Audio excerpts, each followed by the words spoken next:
The Satanic Panic is largely believed to have been kicked off with the book Michelle Remembers, which was published in 1980.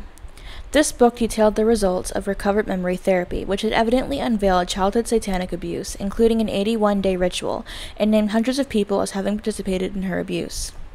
While the prose may be laughably quaint today, it played into the fears of the 80s and 90s. Remember, this was during a rise in religious creation, aka the formation of cults, and was impacted by the fears of the Christian right, which was nurtured by Ronald Reagan's scare tactics. The beliefs that D&D was a satanic practice, that rock and roll and heavy metal had subliminal messaging, and the rise of sexual freedom were evidence of evil on Earth, made for the perfect background for panic to arise when someone confirmed that Satanists were really doing these things that they feared most. The book was promoted as nonfiction, and the shadiness of a therapist marrying his patient, and who also co-authored the book with her, as well as the use of debunked methods of treatment, went unnoted. The publicism this book created, both for supposed satanic crime as well as for their careers, cannot be understated. Pasdar and Smith held seminars for mental health professionals, trained social workers, and law enforcement to search for satanic intent in a myriad of crimes, and served as expert witnesses on many cases.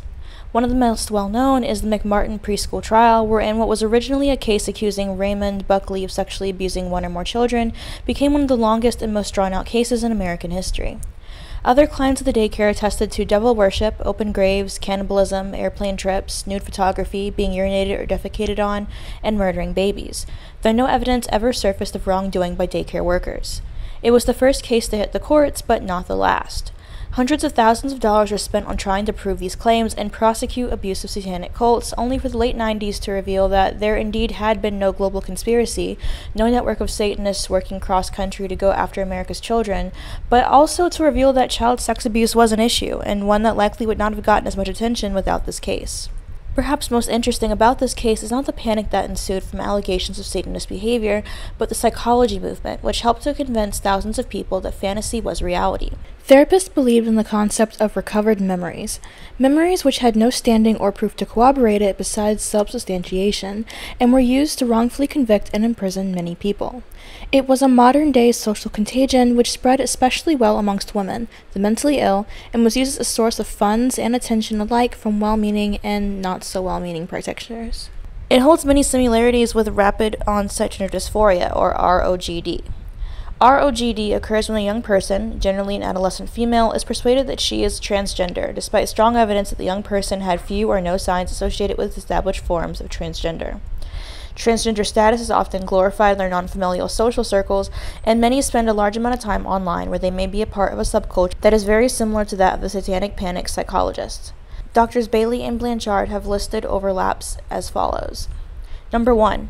Cases consistent with MPD were very rare to the 1980s but became an epidemic. The same appears to be happening with ROGD. 2. Both have primarily affected young females, although RM began substantially later, on average age 32, than ROGD. Another destructive epidemic of social contagion, witch accusations in colonial Salam, primarily involved adolescent girls. Number 3. The explanations of both RM and ROGD by true believers are contradicted by past experience, common sense, and science. Memory and personality integration did not work the way that therapists treating RM believed they did. For example, children and adults who experience trauma can't repress them. They remember them despite their best attempts. And gender dysphoria in natal females does not begin after childhood unless it is the acquired condition that is ROGD. Number 4. Both show ample evidence of social contagion of false, harmful beliefs. In RM, the infection route usually went from therapists who strongly believed in RM to their suggestible patients who acquired a similar belief, applied it to their own lives, and manufactured false and monstrous accusations against previously loved ones. A harmful result of therapy or medical treatment is called iatrogenic. In ROGD, the infection route appears to be primarily driven from youngster to youngster. To be sure, therapists get into the act after the person with ROGD acquires a belief that she is transgender, and then they are complicit in tremendous harm. But it seems rarely to occur yet for a youngster to be talked into ROGD by a therapist. Number 5. Both are associated with socio-political ideologies. Interestingly, both ideologies still find comfortable homes in gender studies programs in many universities. For RM, the ideological system was that men's sexual abuse of children has not only been too common, true, but that it has been rampant, even the rule, false. Couple this ideology with a belief in Freudian theory and methods like hypnosis, and what could go wrong?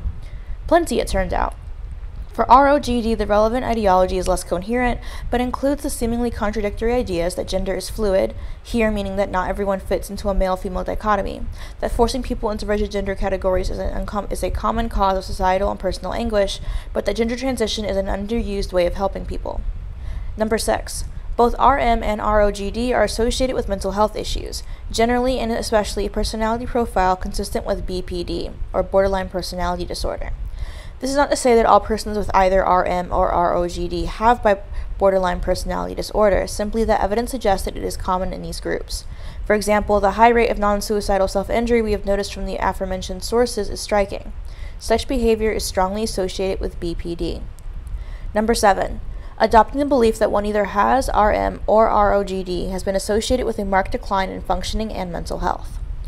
There's also an overlap in common factors which likely encourage the adoption of false memories and beliefs, which include a fragile sense of self, attention-seeking, social difficulties and autistic traits, social malleability, social pressure, and strongly held, if irrational and poorly supported, beliefs that make embracing false conclusions especially likely. Adolescents with an actual history of gender nonconformity or whose sexual orientations are non-heterosexual may be especially vulnerable to believing that these are signs that they have always been transgender. Adolescents whose lives have not been going well may be especially looking for an explanation and may be especially receptive to drastic change. That ROGD has been linked to increased internet use and social contagion only further strengthens the conclusions one might draw from these similarities. That both beliefs will cause harm to those who believe in them and to those that attempt to stand strong against them. Quite interestingly, I think that there is a big overlap in the political and cultural context for both of these things. ROGD is definitely a leftist thing. It's definitely in leftist spaces, but it's the transgender rights movement is basically the men's rights movement. So it's really conservative, even if it's trying not to be. And then, of course, the Satanic Panic was about conservative Republicans basically making most of these claims. And in the end, I just think there's a lot more in common here than we might like to agree on. This, dear viewers, is where we part. If you have any comments, questions, or concerns, please let me know down below. And I guess I'll see you guys next time. Bye.